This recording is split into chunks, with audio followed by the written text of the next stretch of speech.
Hello everyone. तो second part में welcome आपका।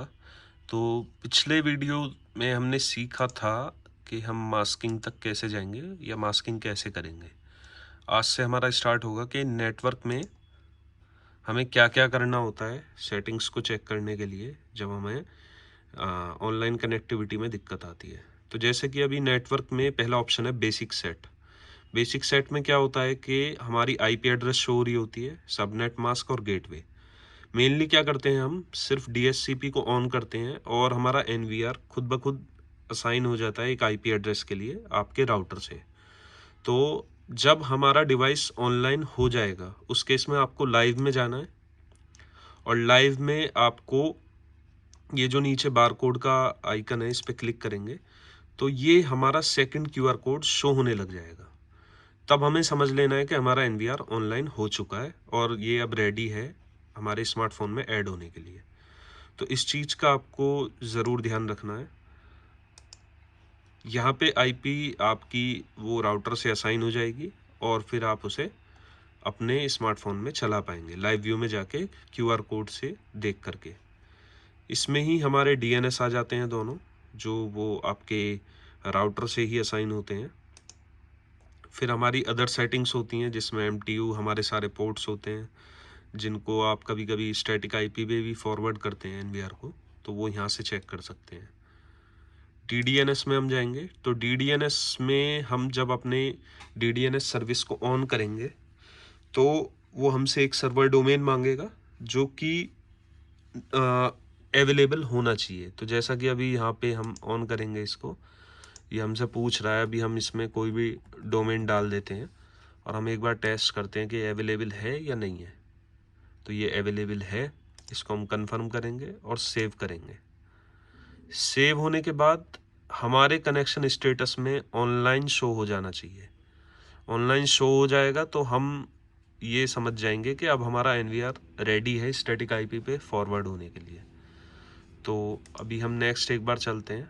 यहाँ पे हमारे सारे पोर्ट्स शो करता है, जो जो हमें फॉरवर्ड करने होते हैं वो हम यहाँ से चेक कर सकते हैं।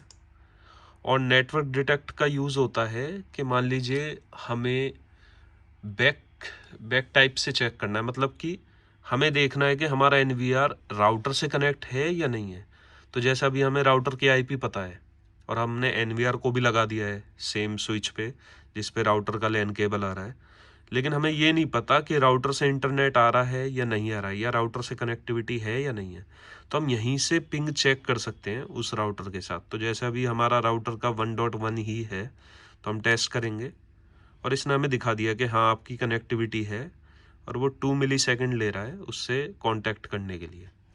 ऐसे ही हम किसी कैमरे को भी चेक कर सकते हैं। कभी कभी हमारा कैमरा नहीं चलता है तो मान लीजिए मैं चेक करता हूँ 63 को कि भाई 63 वाला जो कैमरा है अभी ऑफलाइन हो गया है, तो वो मतलब कनेक्टिविटी में है या नहीं है। तो हम एक बार 1.63 देखेंगे तो इसने दिखा दिया हाँ वो कनेक्टिविटी में है, चल रहा है।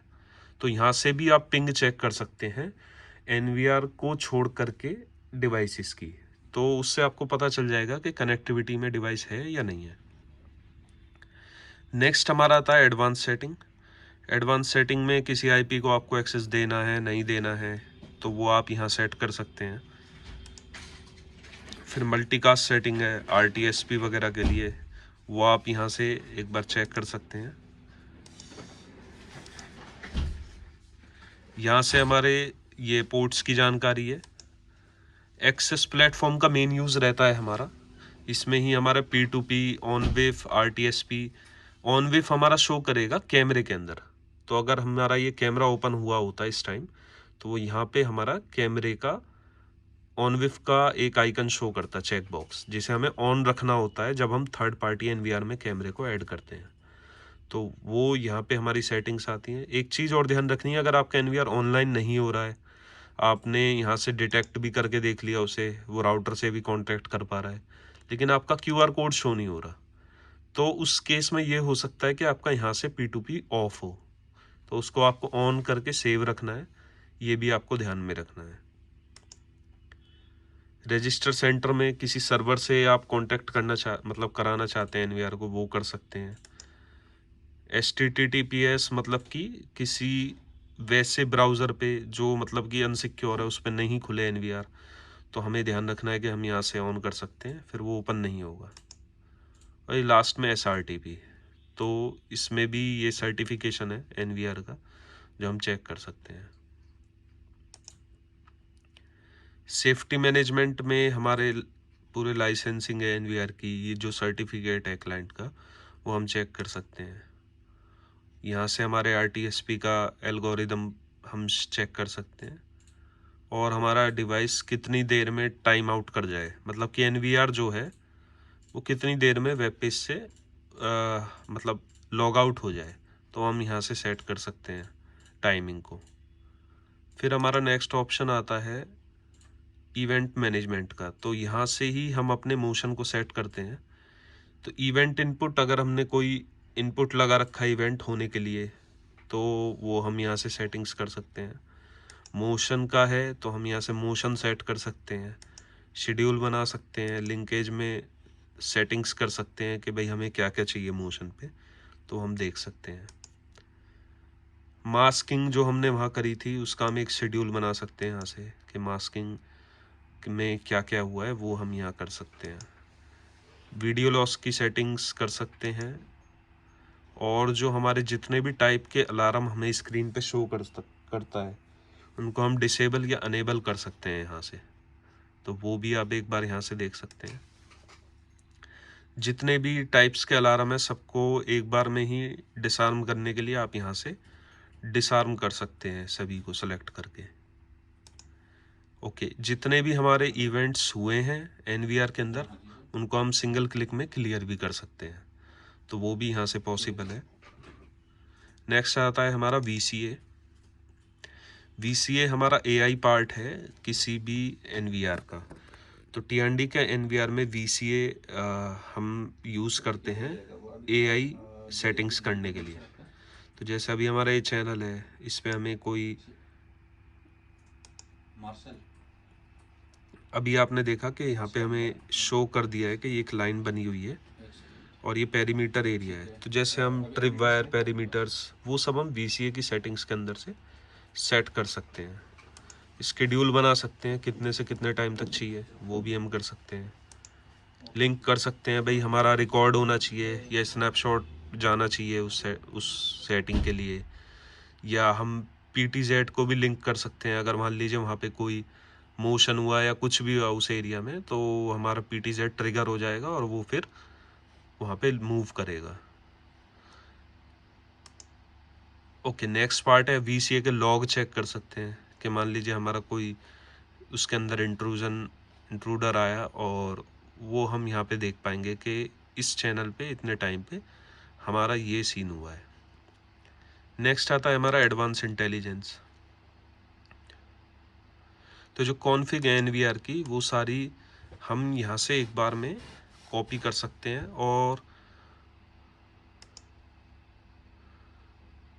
मतलब एडवांस सेटिंग है। जैसे हमारा कोई डिफरेंट टाइप का कैमरा है जिसकी हमें सेटिंग्स करनी है, अभी इसमें नहीं लगा हुआ है तो वो शो नहीं कर रहा है कि आप क्या कर सकते हैं, तो वो हम यहाँ से पॉसिबल है, हम एनवीआर के थ्रू कर सकते हैं। मेनली जो सारी सेटिंग्स होती हैं वो TND के कैमरे पे एप्लीकेबल होती हैं। जो भी थर्ड पार्टी कैमराज होते हैं उनकी सेटिंग्स हमें उनके वेब पेज से करनी होती हैं, तो उसमें हमारी थर्ड पार्टी जो भी ब्रांड्स हैं वो हेल्प करती हैं, उनका टेक्निकल सपोर्ट हेल्प करता है, तो वो हम कर सकते हैं। स्टोरेज के अंदर आपकी सारी शेड्यूल बना सकते हो आप, और प्री रिकॉर्ड ऑन कर सकते हो, पोस्ट इवेंट टाइम, तो वो सब यहाँ से सेट कर सकते हैं। शेड्यूल किस चीज़ का आपको रखना है, मोशन का रखना है या फिर रेगुलर है या कौन सी स्ट्रीम का रखना है, वो सारी चीज़ें आप यहाँ से सेट कर सकते हैं। पैकेजिंग मोड के अंदर हमारे पास दो ऑप्शन होते हैं, पैक बाय टाइम और पैक बाय साइज़। तो जो हमारी रिकॉर्डिंग हो रही है वो साइज में होनी चाहिए, मतलब कि मान लीजिए 1 GB के ही पैकेट्स बनने चाहिए, या फिर आपका टाइम के हिसाब से 10-10 मिनट के पैकेट बनने चाहिए, तो वो आप यहाँ से सेट कर सकते हैं। कभी कभी हमारी हार्ड डिस्क फुल हो जाती है, उसके बाद वो रिकॉर्ड नहीं करती है, तो आपको स्टोरेज सेटिंग में यहाँ पैकेजिंग मोड में एक ऑप्शन मिलेगा फुल स्टोरेज सिनारियो। तो स्टोरेज सिनारियो में आपको ये 3 ऑप्शन मिल जाएंगे, जिसमें एक है स्टॉप रिकॉर्डिंग, ओवरराइट और override exclude event record videos. तो स्टॉप रिकॉर्डिंग में क्या होगा, हार्ड डिस्क फुल हो जाएगी और उसके बाद वो रिकॉर्ड नहीं करेगी, वो वहीं बंद हो जाएगी। ओवरराइट में क्या होगा कि आपका पीछे से डेटा डिलीट होता चला जाएगा और आगे का रिकॉर्ड कंटिन्यूस होता रहेगा। तो ओवरराइट पे ही हमें सेट करके रखना होता है इस स्टोरेज सेटिंग को। नेक्स्ट है हमारा पिक्चर सेटिंग। इसमें हम जो स्नैपशॉट हमारे लिए जा रहे हैं इवेंट के लिए या मैनुअली जैसे भी लिए जा रहे हैं, उनकी हम सेटिंग सेट कर सकते हैं। भाई वो कितने MP पे होने चाहिए या वो टाइप क्या होना चाहिए उनका, वो हम यहाँ से सेट कर सकते हैं। डिस्क मैनेजमेंट के अंदर हम चेक कर सकते हैं हमारी कितनी हार्ड डिस्क लगी हैं, अगर 1 SATA से ऊपर का NVR है, और कितनी की कनेक्टिविटी है, स्टेटस क्या है उनका, या वो फॉर्मेट तो नहीं हो गई हैं, या जो भी है वो सारी चीज़ें हम यहाँ से देख सकते हैं। रिकॉर्डिंग टाइम का हम एस्टिमेट भी लगा सकते हैं कि भाई अगर हमारी ये हार्ड डिस्क लगी हुई है तो ये हम यहाँ से चेक कर सकते हैं। मान लीजिए 2 TB की हार्ड डिस्क है तो वो हमें इतने दिन का रिकॉर्डिंग दे देगी, तो वो हम यहाँ से एक बार चेक कर सकते हैं। हार्ड डिस्क को फॉर्मेट कर सकते हैं यहीं से ही, तो ये सब यहाँ से पॉसिबल है। नेक्स्ट ऑप्शन है इसमें HDD स्ट्रेटेजी, जहाँ से हम ग्रुपिंग करते हैं हार्ड डिस्क की। तो ग्रुपिंग में क्या होता है कि मान लीजिए 2 हार्ड डिस्क लगी हुई हैं और आपके 20 कैमरे हैं, तो जनरली डिफ़ॉल्ट में क्या होता है कि पहले पहली हार्ड डिस्क फुल होती है, फिर सेकंड हार्ड डिस्क फुल होना स्टार्ट करती है। मतलब स्टार्टिंग सेकंड की फर्स्ट वाली के बाद आती है। सीरियल बोल सकते हैं आप कि सीरीज में लगी हुई है हार्ड डिस्क। लेकिन इससे क्या होता है, इससे एक प्रॉब्लम आती है। आपने देखा होगा प्लेबैक में जिटर होता है या लैग होता है या कहीं पे फ्रेम्स ही स्किप हो गए हैं।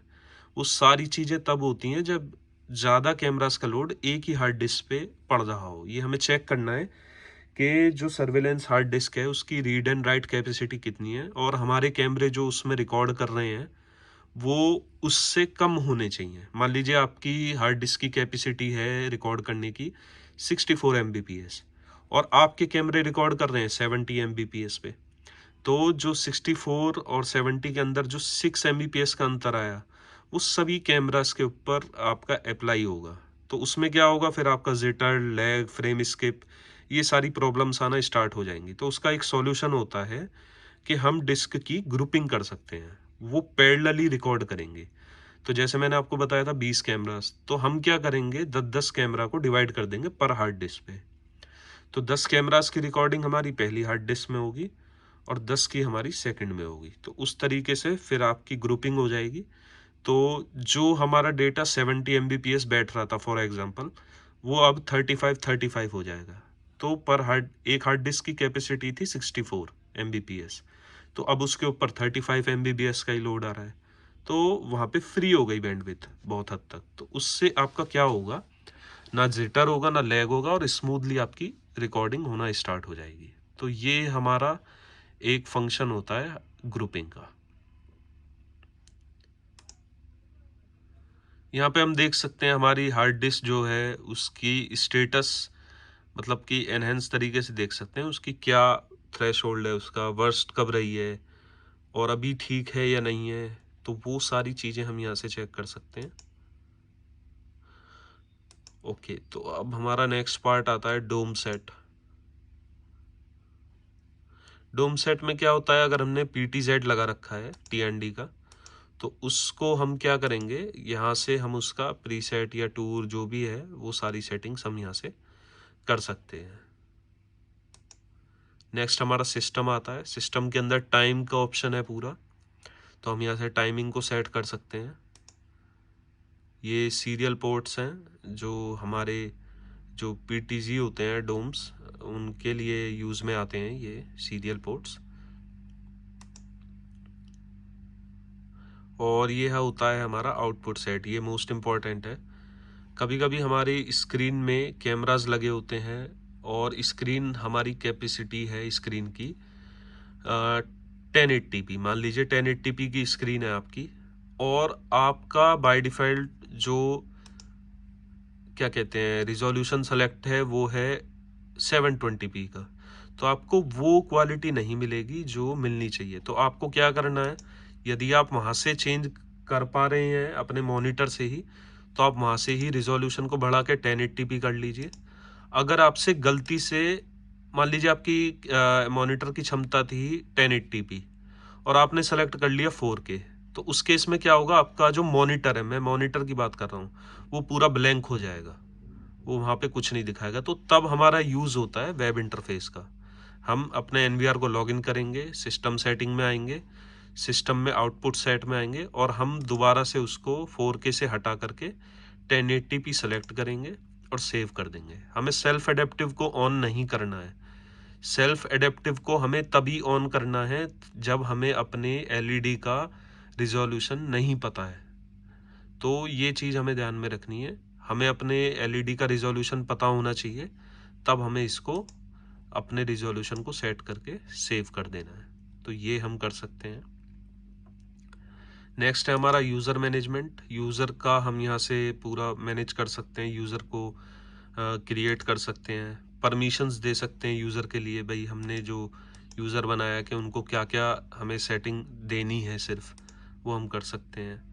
कनेक्शंस देख सकते हैं हम ऑनलाइन के, कहाँ, मतलब कहाँ तो नहीं बताएगा, ये बता सकता है कितने डिवाइसेस पे आपका, मतलब कितने स्मार्टफोन पे या कंप्यूटर पे आपका डिवाइस ऑनलाइन है, वो यहाँ से शो हो सकता है। मेंटेनेंस में हमारी सारी चीज़ें आ जाती हैं, जैसे default, factory reset, reboot, shutdown, और ये अनेबल रिमोट कंट्रोल है। चैनल एक्सपेंड कर सकते हैं आप हमारे 10 चैनल के एनवीआर में 12 चैनल तक, तो आप 12 चैनल भी इसके अंदर चला पाएंगे।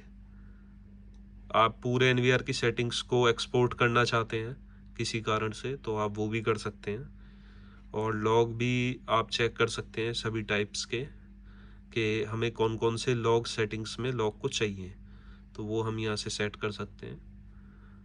रिबूट हमें कब करना है, ऑटो मेंटेनेंस, मतलब कि भाई हफ्ते में एक बार रीस्टार्ट हो जाए एनवीआर थोड़ा सा रेस्ट लेने के लिए, तो वो भी हम कर सकते हैं। आईपीसी का भी हम कर सकते हैं, टाइमिंग सेट वगैरह। तो ये सारी सेटिंग्स यहाँ से पॉसिबल है।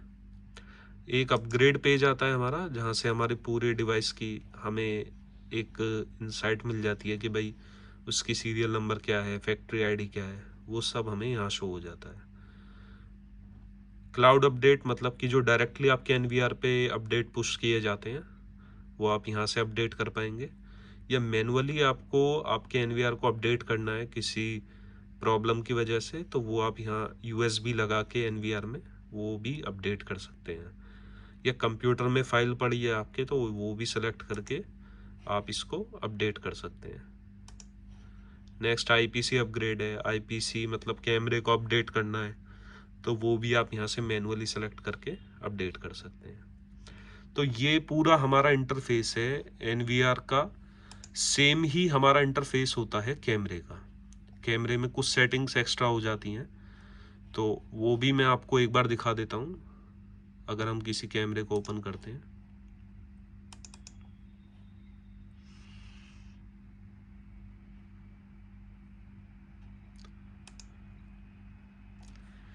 काफ़ी हद तक सारी सेटिंग्स सेम है। कुछ सेटिंग्स हैं जो एक्स्ट्रा हो सकती हैं, जैसे मैंने ऑन विफ वाला बताया था एडवांस सेट के अंदर, तो वो है। और मैं आपको दिखा देता हूँ।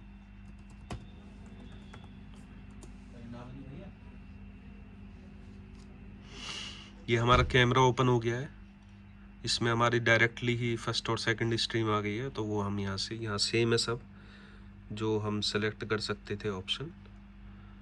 ऑडियो के लिए फुल स्क्रीन, इमेज की सेटिंग्स हमें क्या रखनी है, प्लेबैक आ गया, प्लेबैक चेक कर सकते हैं। अगर इसमें हमारा SD कार्ड वाला कैमरा होता तो हम उसका प्लेबैक भी देख सकते हैं। लॉग चेक कर सकते हैं सेम। कॉन्फ़िगरेशन में सारी सेम सेटिंग्स हैं, कुछ भी अलग नहीं है। वो मैं दिखा देता हूँ आपको कि एडवांस सेट के अंदर एक्सेस प्लेटफॉर्म में एक हमारा ऑन विफ का ऑप्शन आ जाता है एक्स्ट्रा।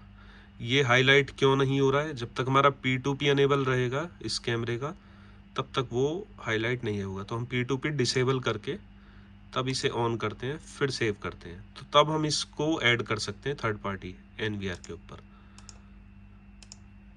तो ये सेटिंग्स हैं। बाकी आपका मोस्ट प्रोबेबली सारा सेटिंग सेम होती है, कुछ भी अलग नहीं होता है। तो यही थी आज की वीडियो। इसमें हमने पूरा GUI और कैमरे के इंटरफेस के बारे में जाना कि हम कहाँ से कौन सी सेटिंग्स को अप्लाई कर सकते हैं। Okay, thank you, bye.